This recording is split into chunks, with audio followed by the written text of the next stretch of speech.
नमस्ते दोस्तों, कैसे हैं आप सभी। मेरा नाम है दीपक। स्वागत है आपका कलेक्टर जी पर। आज है 2 मई। देखते हैं कुछ महत्वपूर्ण करंट अफेयर्स। पहला प्रश्न, प्रतिवर्ष श्रमिक दिवस किस दिन मनाया जाता है। ऑप्शंस हैं 1 मई, 2 मई, 3 मई या 4 मई। तो आंसर है 1 मई। 1 मई को प्रतिवर्ष इंटरनेशनल लेबर डे श्रमिक दिवस मनाया जाता है। श्रमिक दिवस या मजदूर दिवस, लेबर डे। उद्देश्य क्या है इस दिन को मनाने का। इस दिन को मनाने का मुख्य उद्देश्य मजदूरों की उपलब्धियों का सम्मान करना और उनके द्वारा किए गए योगदान को याद करना है। यह दिन मजदूरों को संगठित कर आपसी एकता मजबूत करने के लिए और उन्हें उनके अधिकारों के प्रति जागरूक करने के लिए भी है। इसकी शुरुआत कब हुई थी इस दिवस को मनाने की। 1 मई 1886 से इसकी शुरुआत मानी जाती है। अब क्यों हुई थी शुरुआत, तो देखिए, पूर्व में श्रमिकों के द्वारा, उस समय की बात है 1880 के आसपास की, 15-15 घंटे काम लिया जाता था। तब 1 मई 1886 को अमेरिका और कनाडा के लेबर यूनियन द्वारा आंदोलन किया गया था तथा काम करने के 8-8 घंटे निर्धारित किए गए थे। तो 15 घंटों से 8 घंटे निर्धारित किए गए थे, जो आज भी 8 घंटे चले आ रहा है। भारत में लेबर डे की शुरुआत कब हुई थी। 1 मई 1923 चेन्नई से। लेबर डे या श्रमिक दिवस की शुरुआत भारत में 1 मई 1923 से हुई थी। चेन्नई में शुरुआत हुई थी। चलिए, तो विश्व श्रमिक दिवस 1 मई को। चलिए आगे देखते हैं। बात की जाए अंतर्राष्ट्रीय श्रम संगठन इंटरनेशनल लेबर ऑर्गेनाइजेशन की, तो इसकी स्थापना हुई थी 1919 में। इसका मुख्यालय है जिनेवा, स्विट्ज़रलैंड में। चलिए आगे देखते हैं। हाल ही में गोल्डन ग्लोब रेस पूरी करने वाले पहले भारतीय व्यक्ति कौन बने हैं। ये इंपॉर्टेंट क्वेश्चन है, इसको हम लोग अच्छे से ध्यान रखना है। तो ऑप्शंस हैं राज सुब्रमण्यम, अभिलाष टॉमी, अमन सहरावत या इनमें से कोई नहीं। तो आंसर है अभिलाष टॉमी। बात की जाए राज सुब्रमण्यम की, तो राज सुब्रमण्यम प्रवासी भारतीय सम्मान से सम्मानित किए गए हैं। और बात की जाए अमन सहरावत की, तो इन्होंने एशियाई कुश्ती चैंपियनशिप में स्वर्ण पदक जीता था। तो गोल्डन ग्लोब रेस पूरी करने वाले पहले भारतीय अभिलाष टॉमी। चलिए आगे देखते हैं। अभिलाष टॉमी पहले एशियाई, अब देखिए ये पहले एशियाई भी हैं, अब पहले एशियाई हैं, इसीलिए ऑटोमेटिकली ये पहले भारतीय बन गए हैं। तो पहले एशियाई तथा पहले भारतीय बन गए हैं जिन्होंने गोल्डन ग्लोब रेस पूरी की है। अभिलाष टॉमी नौसेना के सेवानिवृत्त अधिकारी रह चुके हैं, कमांडर, रिटायर्ड अधिकारी रह चुके हैं, रिटायर्ड अधिकारी कमांडर रह चुके हैं। इन्होंने इस रेस में दूसरा स्थान हासिल किया है। यह रेस फ्रांस से 4 सितंबर को शुरू हुई थी और अब फ्रांस में ही इसका समापन हुआ है। देखिए, 4 सितंबर से शुरू हुई थी और अब फ्रांस में इसका समापन हुआ है। तो ये बहुत ही डिफ़िकल्ट रेस होती है। अभिलाष टॉमी की नाव का नाम क्या है, बायनट।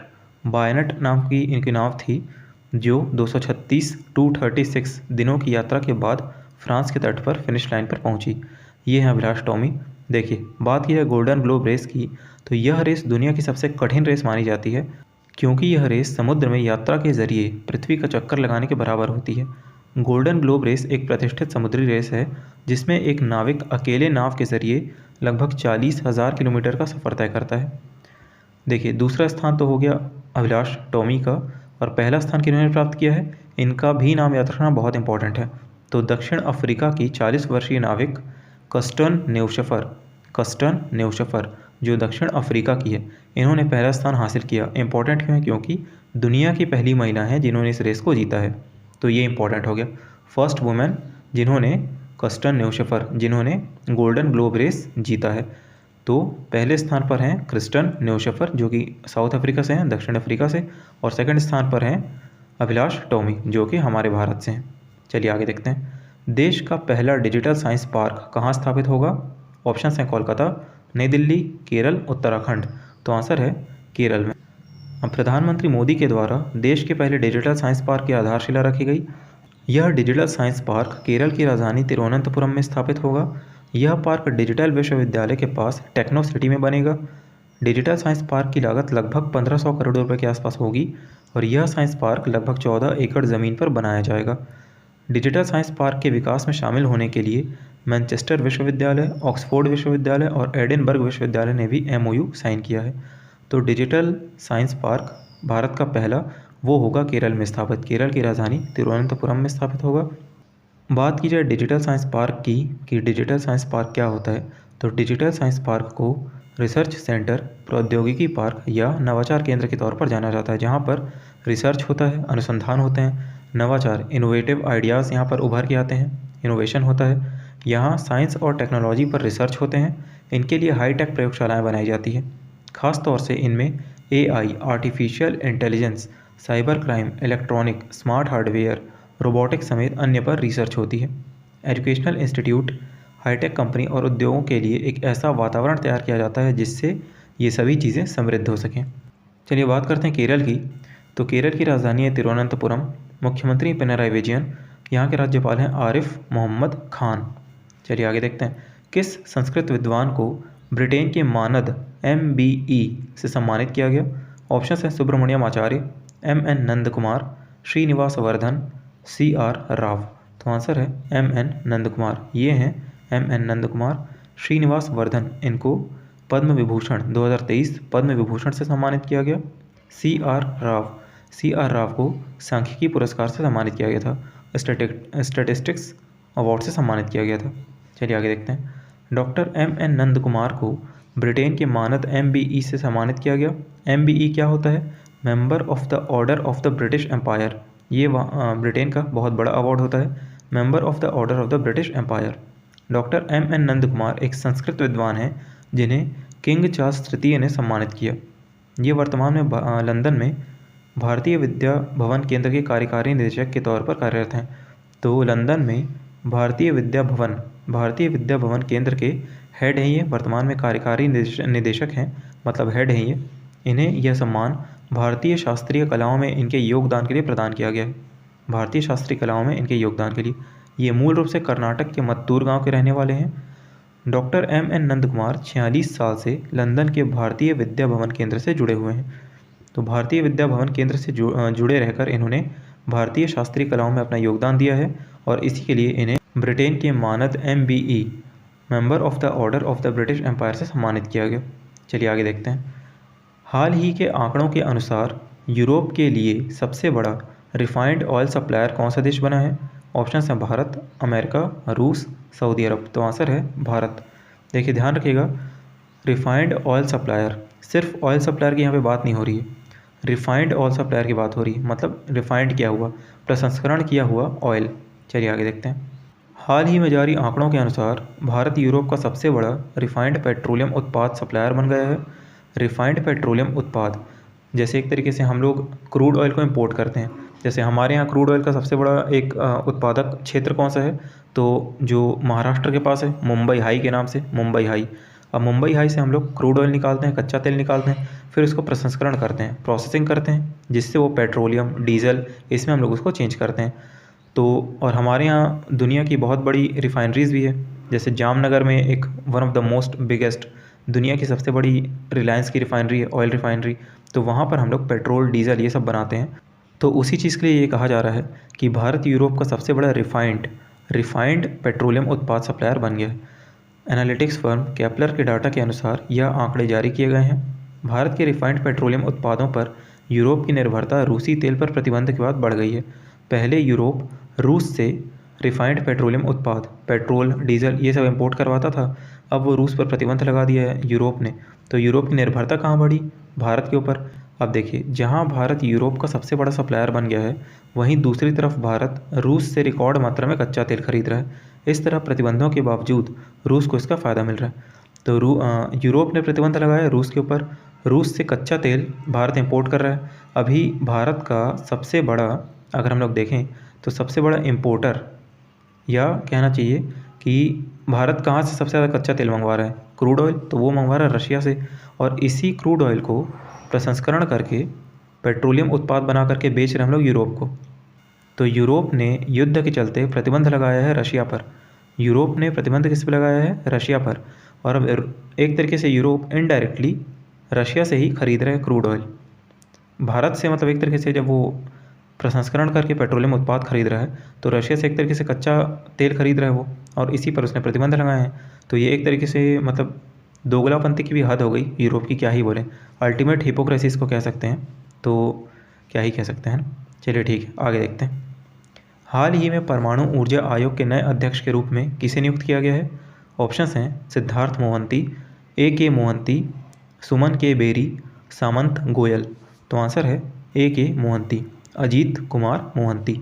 बात की जाए सिद्धार्थ मोहंती की, तो ये LIC के चेयरमैन हैं। सुमन के बेरी ये नीति आयोग के वर्तमान में उपाध्यक्ष हैं। सामंत गोयल इंटेलिजेंस ब्यूरो IB के अध्यक्ष हैं। चलिए आगे देखते हैं। हाल ही में A.K. मोहंती को परमाणु ऊर्जा आयोग के अध्यक्ष के रूप में नियुक्त किया गया है। अजीत कुमार मोहंती एक प्रसिद्ध भौतिक विज्ञानी हैं और भाभा परमाणु अनुसंधान केंद्र Bhabha atomic research centre bark के निदेशक के रूप में भी कार्यरत हैं। A.K. मोहंती KN व्यास का स्थान ग्रहण करेंगे। मोहंती को परमाणु ऊर्जा आयोग के नए अध्यक्ष और परमाणु ऊर्जा विभाग के सचिव के रूप में चुना गया है। इस नियुक्ति का मतलब है कि वह भारत के परमाणु कार्यक्रम की देखरेख और गैर सैन्य उद्देश्यों के लिए परमाणु ऊर्जा के उपयोग की खोज के लिए जिम्मेदार होंगे। तो इनके ऊपर ये जिम्मेदारियां हैं। तो परमाणु ऊर्जा आयोग के अध्यक्ष कौन नियुक्त हुए? अजीत कुमार मोहंती। अजीत कुमार मोहंती जो वर्तमान में भाभा एटॉमिक रिसर्च सेंटर के निदेशक के पद पर भी कार्यरत हैं। चलिए आगे देखते हैं। हाल ही में रिफ्लेक्शन नामक बुक किनके द्वारा लॉन्च की गई? ऑप्शन है पीयूष गोयल, निर्मला सीतारमण, धर्मेंद्र प्रधान, स्मृति ईरानी। तो आंसर है निर्मला सीतारमण जो कि भारत की वित्त मंत्री हैं। पीयूष गोयल वर्तमान में भारत के वाणिज्य और उद्योग मंत्री हैं। धर्मेंद्र प्रधान वर्तमान में भारत के शिक्षा मंत्री हैं। स्मृति ईरानी वर्तमान में भारत में महिला एवं बाल विकास मंत्रालय इनके पास। चलिए आगे देखते हैं। भारत की वित्त और कॉरपोरेट मामलों की मंत्री निर्मला सीतारमण ने रिफ्लेक्शन नामक बुक लॉन्च की। इस किताब के लेखक कौन है? रिफ्लेक्शन बुक के नारायणन वाघुल। किस बारे में ये किताब देखा जाए तो श्री वाघुल की पुस्तक उनके शानदार करियर के दौरान नाटकीय, विनोदी और अक्सर महत्वपूर्ण घटनाओं का वर्णन करती है। आकर्षक उपाख्यानों से भरी यह पुस्तक उन विभिन्न पहलुओं को छूती है जिसका हिस्सा बनने के लिए उन्हें विशेषाधिकार प्राप्त था। श्री वाघुल को भारत में बैंकिंग के भीष्म पितामह, आधुनिक बैंकिंग का वास्तुकार भी माना जाता है। उनके जीवन की यात्रा निस्वार्थ सेवा, राष्ट्र निर्माण, सलाह और महिलाओं के सशक्तिकरण का प्रतीक है। श्री वाघुल द्वारा स्थापित प्रक्रियाएं भारतीय वित्तीय पारिस्थितिकी तंत्र में मजबूत और टिकाऊ प्रथाएं बन गई।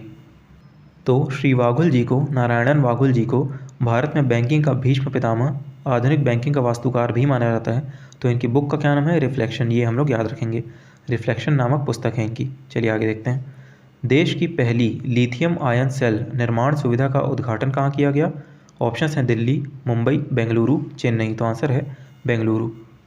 बैटरी प्रौद्योगिकी स्टार्टअप Log9 मटेरियल्स ने बेंगलोर में देश की पहली वाणिज्यिक लिथियम आयन सेल निर्माण सुविधा का उद्घाटन किया। ध्यान रखिएगा, ये Log9 मटेरियल्स क्या है? तो Log9 मटेरियल्स बैटरी प्रौद्योगिकी स्टार्टअप है एक, और इसने बेंगलोर में देश की पहली वाणिज्यिक कमर्शियल लिथियम आयन सेल निर्माण सुविधा का उद्घाटन किया। ये इस तरीके के जो सेल होंगे, ये सेल इस तरीके के सेल हैं। चलिए आगे देखते हैं। कंपनी ने जक्कूर बेंगलोर में अपने परिसर में वाणिज्यिक लिथियम आयन सेल उत्पादन सुविधा शुरू की है। इस संयंत्र की प्रारंभिक क्षमता कितनी है? 50 मेगावाट आवर। Log9 ने दावा किया है कि कंपनी द्वारा उत्पादित सेल ने ऊर्जा घनत्व में सुधार किया है, प्रसंस्करण समय कम किया है तथा दक्षता के नुकसान को कम किया है। तो Log9 मटेरियल्स जो कि भारत का बैटरी प्रौद्योगिकी स्टार्टअप है, Log9 मटेरियल्स, इसने देश की पहली वाणिज्यिक लिथियम आयन सेल निर्माण सुविधा का उद्घाटन बेंगलोर में किया है। चलिए आगे देखते हैं। पुष्करालू उत्सव का आयोजन कहाँ हो रहा है? ऑप्शंस हैं गंगानगर राजस्थान, वाराणसी, उज्जैन, प्रयागराज। तो आंसर है वाराणसी में। देखिए ये क्वेश्चन एक जीके के तौर पे भी हम लोग को याद रखना है, जनरल नॉलेज के तौर पे। वाराणसी उत्तर प्रदेश में पुष्करालू उत्सव का आयोजन हो रहा है। यह 12 दिवसीय उत्सव है, 12 दिन का है, जो 22 अप्रैल से शुरू हुआ है और 3 मई तक आयोजित हो रहा है। पुष्करालू उत्सव 12 साल में एक बार मनाया जाता है। इंपॉर्टेंट क्यों है इसको याद रखना? क्योंकि 12 साल में एक बार ही मनाया जाता है। यह उत्सव मुख्य रूप से तेलुगु भाषी लोगों के लिए होता है। तेलुगु तीर्थयात्री इस उत्सव में अपने पूर्वजों और गंगा नदी की पूजा करते हैं। तो ध्यान रखिएगा, एक तरीके से ये दक्षिण भारत के लोगों के लिए, तेलुगु भारतीयों के यहाँ, तेलुगु तीर्थयात्रियों के लिए कुंभ मेले के समान है, या कह सकते हैं कि दक्षिण भारत का कुंभ मेला है ये। इस पुष्करालू उत्सव में लाखों तेलुगु तीर्थयात्री आते हैं और अपने पूर्वजों और गंगा नदी की पूजा करते हैं। चलिए देखिए, 12 साल में एक बार होता है पुष्करालू उत्सव, तो ये बहुत ही महत्वपूर्ण एक कल्चरल इवेंट है हमारे पूरे भारत का। सिर्फ दक्षिण भारत का नहीं, एक तरीके से हमारे पूरे भारत का है। तो 12 साल में एक बार होता है, तो हम लोग इसको याद रखेंगे। एक तो ये हो गया पुष्करालू उत्सव जो 12 साल में एक बार होता है। एक होता है कुंभ मेला जो 12 साल में एक बार होता है। और अगर ऐसे देखा जाए तो कुंभ मेला कहाँ कहाँ आयोजित होता है? हरिद्वार, इलाहाबाद, नासिक, उज्जैन, यहाँ 4 जगह कुंभ मेला आयोजित होता है और 12 साल में एक बार होता है। और एक ये होता है महामस्तकाभिषेक, ये भी होता है 12 साल में एक बार, तो ये भी हम लोग को याद रखना है। ये बहुत ही कुछ महत्वपूर्ण कल्चरल इवेंट्स हैं इंडिया के। तो देखिए महामस्तकाभिषेक, ये कर्नाटक के श्रवणबेलगोला में स्थापित एक मूर्ति है। ये इस मूर्ति को बाहुबली या गोमतेश्वर की प्रतिमा कहा जाता है, गोमतेश्वर या बाहुबली की प्रतिमा। इसकी ऊंचाई लगभग कितनी है? 59 या 58 फुट के आसपास है, लगभग 17 मीटर के आसपास इसकी हाइट है। और देखिए बाहुबली को प्रथम तीर्थंकर ऋषभदेव के पुत्र भी माना जाता है। तो देखिए ध्यान रखिएगा, ये अगर आप लोगों को ध्यान होगा तो पीके मूवी में भी ये वाला सीन दिखाया गया है महामस्तकाभिषेक का। तो ये काफ़ी बड़ी प्रतिमा है। इसमें इस तरीके से यहाँ पे लोग खड़े होते हैं और ऊपर से महामस्तकाभिषेक के लिए तेल और अन्य चीज़ें अर्पण करते हैं। तो ये चीज़ भी हम लोग को याद रखना है। तो 12 साल में हम लोग क्या क्या देख लिए, जो 12 साल में एक बार होता है। एक है पुष्करालू उत्सव तेलुगु तीर्थयात्रियों के लिए, एक है कुंभ मेला 12 साल में एक बार होता है, एक है महामस्तकाभिषेक जो कि कर्नाटक के श्रवणबेलगोला में स्थापित ये प्रतिमा के लिए होता है, गोमतेश्वर की प्रतिमा के लिए। और एक चीज़ जो हम लोग लास्ट क्लास में डिस्कस किए थे उसको ध्यान रखिएगा कि जो मन की बात की जो 100वां एपिसोड का प्रसारण हुआ था, अब देखिए ये और इम्पॉर्टेंट बन गया है क्योंकि मन की बात के 100वें एपिसोड का लाइव प्रसारण संयुक्त राष्ट्र में भी हुआ था। इसका लाइव प्रसारण कहाँ हुआ था? संयुक्त राष्ट्र यूनाइटेड नेशंस में भी हुआ था। इसलिए हम लोग को इस 100वें एपिसोड का याद रखना है। इस 100वें एपिसोड के अवसर पर 100 रुपये का सिक्का भी जारी किया गया था। चलिए आगे देखते हैं। चलिए लास्ट क्लास को रिवाइज करते हैं। दुनिया की पहली रोबोटिक चेक इन असिस्टेंट का अनावरण किस देश में किया गया? संयुक्त अरब अमीरात में। इस रोबोट का नाम क्या है? सारा नाम है। हाल ही में ग्रीन वर्ल्ड अवार्ड 2023 किसे प्रदान किया गया? Chennai metro rail limited. हाल ही में किस महत्वपूर्ण योजना का संशोधित या पुनर्गठित रूप लॉन्च किया गया? CGTMSE, credit guarantee trust fund for micro small enterprises. हाल ही में गोल्डमैन पर्यावरण पुरस्कार ग्रीन नोबेल जिसे कहा जाता है, इससे किसे सम्मानित किया गया? एल्सेंड्रा कोराप।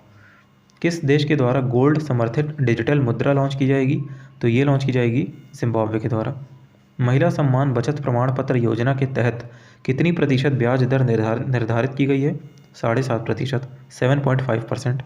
हाल ही में बाजरा अनुभव केंद्र कहाँ लॉन्च किया गया है? तो आंसर है नई दिल्ली। मन की बात रेडियो कार्यक्रम प्रत्येक माह किस दिन प्रसारित होता है? तो ये प्रत्येक महीने के अंतिम रविवार को, आखिरी रविवार को प्रसारित होता है। Okay, thank you. तो ये थी आज की क्लास। मिलते हैं नेक्स्ट वीडियो में। तब तक के लिए आप लोग स्वस्थ रहिए, मस्त रहिए, ध्यान रखिए अपना। Thank you so much.